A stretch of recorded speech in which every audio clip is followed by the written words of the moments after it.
If someone wants to get started writing great copy and they don't have access because they might be like from Germany to directly go to one of your seminars or coachings or mastermind, how can they get started the easiest? How would you approach this? Yeah, I mean, on a broad level, like study copy, look for copy in the wild. I made a YouTube video called, I think it's like Direct Response Copywriting 101 or something like that, that Mm-hmm. basically shows you a really basic breakdown of direct response copy and then how to find copy in the wild, the different types of it. So, being able to recognize copy, which is almost everything, right? Every ad you see on Yeah. Facebook, every ad you see on Instagram. If you go to your promotions tab in Gmail, like, right, a copywriter wrote all those emails that are there. Any website, you click on an ad and go to a website and it's sort of trying to sell you something. It's like copywriter wrote that. So it's not actually hard to find copy in the wild. People have to just realize that. I would start studying that, looking at looking for patterns and commonalities. You see that there's sort of the same things happening again and again, and then practicing. Pick one type, whether it's Facebook ads or emails or YouTube ads, whatever it is. Pick one type of copy and just start practicing that for the next, really the next couple months. And then depending on if you're, an offer owner or a freelancer, your path from there might be different. But yeah, I'd really just like look for it in the wild and then start studying. And then obviously there's YouTube videos, resources. Like I have a mini breakdown of RMBC on my website so people can get it from there too. But yeah.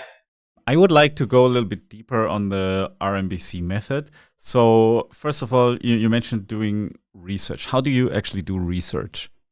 Yeah. So yeah, I've got like a set of questions, and really like some of the biggest are just like, obviously, who is your target market? And you kind of have a broad idea when you start. Like it's 45 plus women who live in the US, or it's, 20 to 30-year-old men in, Western Europe or whatever it is, right? You kind of have like a broad idea, but then I like to go a lot deeper than that and kind of get into their psychology. So, what are their hopes and dreams? What are their victories? What are their failures? Kind of really like what are their pain points and their hopes and dreams in their own words, really. And then also what other solutions are on the market, what that our prospect has likely used or may have used. What do they like about those solutions and what do they not like about those solutions? Because we need to contrast whatever we're selling against all of the other existing solutions out there. And then as far as where I get those answers, for a lot of the psychological stuff, I found forums to be really helpful. So like there's even a discussions extension for Google where if you use that and you search for a keyword like weight loss or real estate or whatever it is, it'll show you forum like kind of like threads and discussions. Because what I found is when people are on different forums online, I mean, like Reddit counts as well, right? It's like a forum for this, intents and purposes here. But people just tend to really overshare, and there's a forum about everything. So whether it's like investing, real estate, health, dog lovers, like dog training, like, what karate, like does martial arts, self-defense, whatever your niche you're in, there's probably forums or chat threads about it. And what you'll see is that people rarely just answer a question. Somebody might be like, I'll stick with weight loss because it's easy.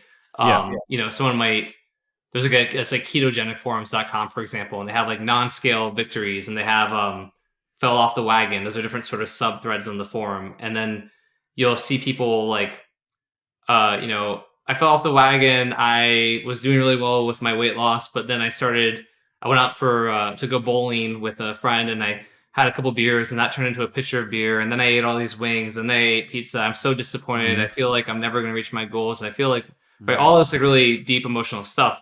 So that's, good, because if you're writing to a prospect who wants to lose weight and you're like, hey, maybe you've had a situation like this, you can just literally take it, put it into the copy and reflect it back. But beyond that, you'll see, all the replies, and I'll often sort the forum kind of threads or topics by replies.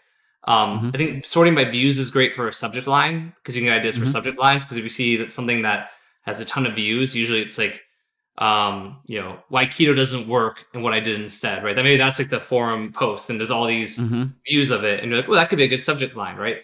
But I want to see the replies because I want to see what people are saying. So when you have something like that hypothetical example I just gave, you'll see all these replies of like, oh, I'm the same way. I was a year in, I was losing weight, but then like, you know, my sister's wedding happened and I got triggered, and all I could, and like, they're just going on and telling you all of these struggles and challenges, or they're like, and I want to lose weight. I want to do it because of this and that. Or like the victories, the non-scale victories, right? It's like about how the husband looked at the wife with like these adoring eyes for the first time in 5 years, and she felt like a proud, fully realized woman and a great mother, and she knew the example she was setting for her daughter. Or you'll find people talking about how they love taking their old like fat clothes to a donation store and like donating them, and how like that's the best feeling in the world, and they can't buy new clothes at department stores because they're losing weight so often that if they buy new expensive clothing, it doesn't fit after a month in a good way. So when you get all that kind of stuff, and then you can take it and put it into the copy of being like, you know, imagine like how good it would feel to go to like the, you know, when you're making your 5th trip this month to the you know, Goodwill or the donation place, and giving all those old baggy fat clothes because they just don't fit you anymore. But I do have to warn you, you know, if you use this solution, you may find that you have to stop shopping at department stores for a while because you keep dropping dress sizes, and you know, it'll be too expensive to buy high-end new clothes when you're just going to get skinnier and skinnier, you know, using that. Wouldn't that be great? So you can literally just take everything that they've said and you just reflect it into the copy as you paint, as you demonstrate that you understand their pain, right? That you build like empathy and rapport. And then as you are building sort of this vision of the future and what it could look like if they use the product and are successful with it. And now the last point is of RMBC is copy. Like, what does it actually mean in that context?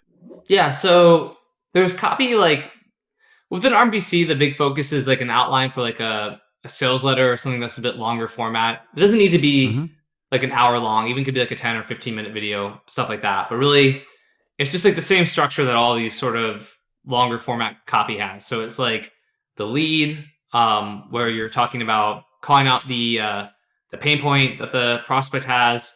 You're promising a solution. You're teasing the unique mechanism, teasing that this is something novel.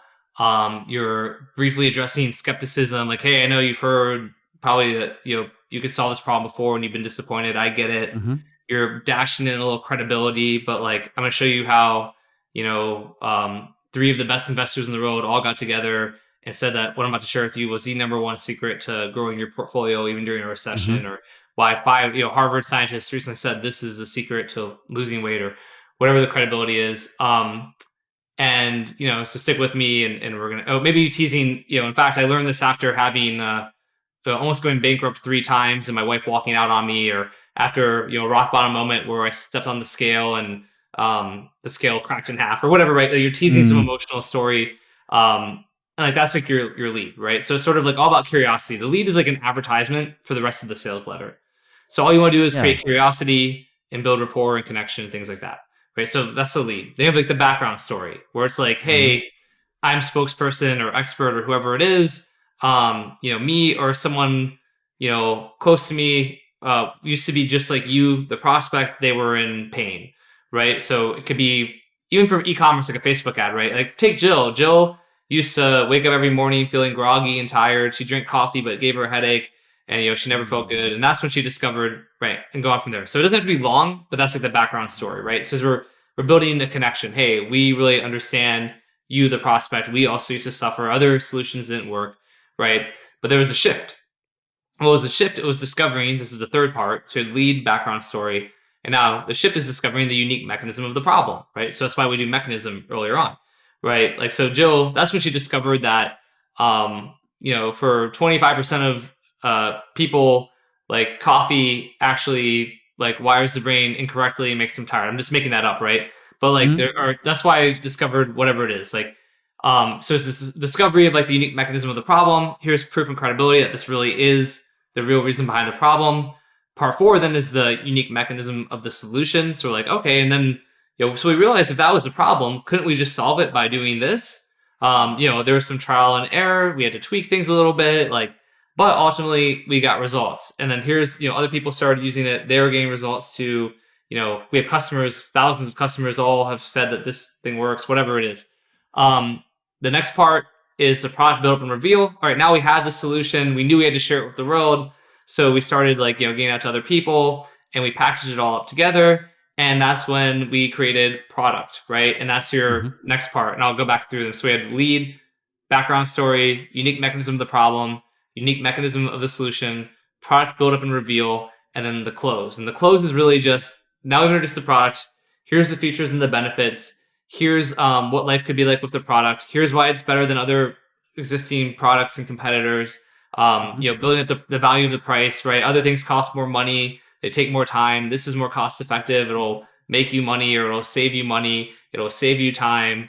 Like, here's some testimonials, whatever it is. Call to action. So click the button, buy now, or pick up the phone, or click here to see more, whatever it is. And then kind of like going through the selling process, right? And then the last part is usually throwing in FAQs at the end, because just found that adding frequently asked questions tends to increase conversion rates, and if somebody missed something, they can get that answered.